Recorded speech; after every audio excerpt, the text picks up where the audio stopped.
Ito naman ang paa, naka-brake lang. Tama yun, 100 meter signal. Siyempre, check lang ang left and right, lalo-lalo na ang kaliwa, kasi doon ka pupunta. Ganun pa rin, tanawin mo yung lilikuan mo, huwag ka mo lang kakapi. Sige ba, bitaw-bitaw lang. Sige, bitaw-bitaw lang sa brake. Kapi ko konti pa kaliwa.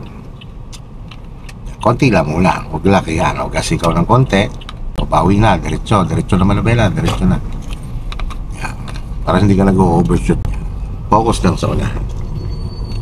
Yan. Ganyan lang ulit. Speed up ka na ng konti, unti-unti. Okay, so direction po natin, pakaliwa. So ang paa niya na, naka-brake na. Ang ulang tinitingnan, syempre, kaliwa. Kapag ganyan, halimbawa, ikaw yung nandun sa unahan, hindi dapat nalagpas ang unahan ng sasakyan mo sa pinakakalsada. Yan. So, bitaw-bitaw lang yan sa brake. Yan, katulad yan, stop now. Yan, pag ganyan, huwag kang makipagsabayan dito sa expander. Yan, sundan mo lang siya. Tuwid mo lang malabela mo. Tuwid mo lang malabela. Yan, sige, bitaw-bitaw lang sa brake. Huwag ka mo lang magagas.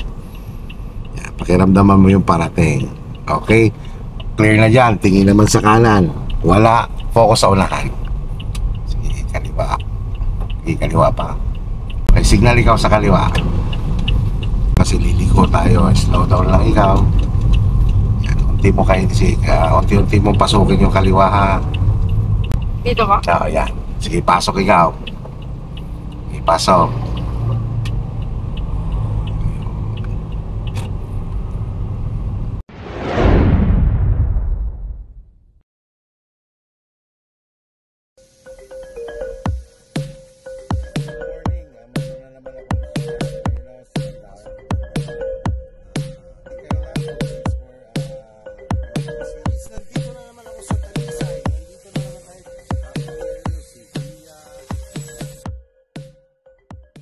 So dito naman, Barangay Road. Sa hams naman, malayo pa ang hams. Kung nakakuha ka na ng buwelo, bitaw na sa gas, alalay na sa brake. Yan.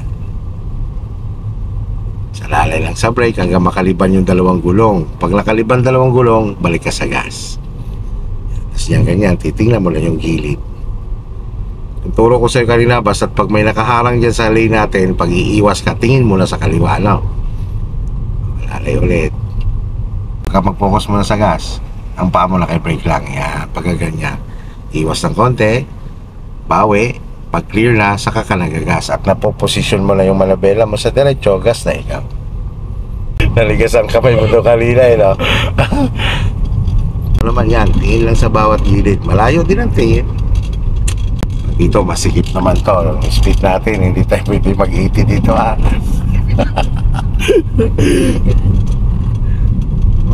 Pala 30 para hindi ka pati nalilito. Halimbawa may kasalubong ka, yung kita mo ngayon, yung sulok ngayon, yung may Toyota, pag tiningnan mo yon dapat align sa gitna yung guhit ng kalsada. Ito namang gitna na to, pag tiningnan mo, align naman siya sa gilid ng kalsada. Ito po ba yung Santo Tomas? Yes, ito ay sa Kupamam tayo ng Alaminos. Maya-maya lang sa Santa Clara, yung San Luis, yun, Santo Tomas na yun. Ito na yung dulo ng Santo Tomas eh. Boundary nga ng Alaminos. Sa kabila naman, boundary nga naman ng Lipa. Yung San Lucas, doon kasi tayo lalabas. San Lucas, Plaridel, Inusluban, yung Sasiel. Yan, doon tayo lalabas. Meron tayong dadaanan doon. Nadaanan mo na ba yun? Yung sobrang taray. Hindi ko po maalala, pero nakadaan ako Yung Santo Tomas. punta kay Padre Pio. Opo. Yan, katulad yan, di ba? Yun yung sinasabi ko sa'yo kanina. Yan, pag clear naman yung unahan mo, mas better na malayo pa lang, iniiwasan mo lang siya. Yan, tapos pag ganyan tao, iwasan mo lang din. Huwag mong bubusilahan, baka batuin tayong mangga. Pag ganyan may mga naglalakad, slow down, ikaw. Ganyan na ang takbuhan dito. Hindi lang dito, sa lahat na ma-encounter mo ganito ang kalsada. Basta Barangay Road. Pag sinabing Barangay Road, slow down ang pala, kay brake lang. Yan. Yan. Kumbaga tinatansya mo, ilulusutan mo. O kabig, kaliwa pa. Yan, diretso lang, kabig ulit sa kanan. O clear na unahan mo, speed up ka na ng konti. Yan. Speed Pilitin mo lang lagi ang kamay mo na relax, hindi siya maninigas pag nipihit mo ang manibela. Although hindi naman nanggigigil ang kamay mo eh. Pagka diretso ang ulahan, diretso lang din ang manibela o speed up konti. Tapos kung may ano ba, pag silip mo sa rear mirror, mayroon diyang sasakyan, huwag mo intindihin na sila ay maiinip. Kung mo isipin mainip, kaya mo silang, kung sila naiinip din mag-overtake sila, di ba? Basta stay on your lane ka lang. Yan, tulad niya lang. So pag nag-overtake na, nasa tabi mo na, slow down ka lang. Paunahin mo lang sila. Yan. Paubos lang ikaw. Subukan mag-seryoso dito. Pero wag ka maririndi ako talaga. Dinadaldal ko lang dinadaldal. Teka. Diretso lang muna. O, tingnan mo may kakaliwa. Balik mo lang. Tingnan mo yun na nasa unahan. Posisyon ka lang mga 1/4 sa kaliwa. Yan, sige. Bitaw-bitaw. Eh, huwag mo intindihin na nagbubusin na sa'yo. Yes ka mahangya. Huwag mo intindihin na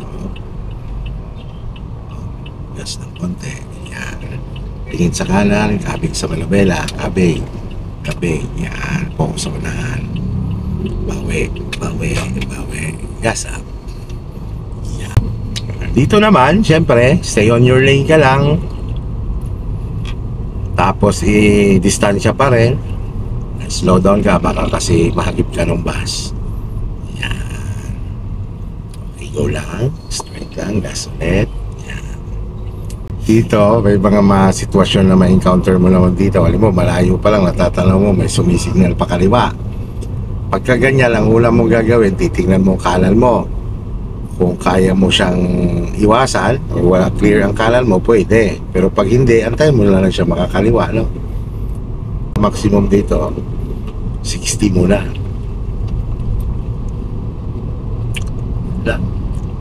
Chill lang ba? Chill, no?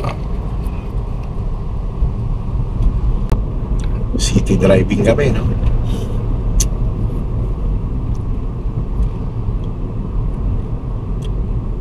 Huwag maging practice yung natutok ba. Laging may distansya lagi. Isang sasakyan, dalawang sasakyan. Gala ang mata. Katulad yan, may nakaungos na. Yan, slow down na ikaw. Nakapokus mo na kay brake. Pag clear na ang lahat, gas up ulit. Yan. Tapos pag nagagas ka, yung gradual lang, yung hindi agad gigil lang. Yan, sige, step. Ilan. Tingin ka sa kanan. Tingin ka sa kanan mo. Sa right. Kasi iwasan mo yung kumakaliwa. Tingin, signal ka sa kanan. Yan. Kung hindi clear, huwag pasukin. Kakaliwa yun eh. Tingin lang konti sa kanan. Iwas ka lang ng konti. Tapos balik ka lang ulit sa kaliwa. Balik ka sa kaliwa. Ayan. Yung mga ganyan, ikaw mag-a-adjust. Yung mga taong hindi nakakaalam, ano, kahit nakagulang, tumatawi. Go straight lang tayo. Focus ka na ulit sa unahan. Driver kasi. Naunahan pa si Sir. Turuan mo si Sir. Maglabas ko. Ilang months ba ang training?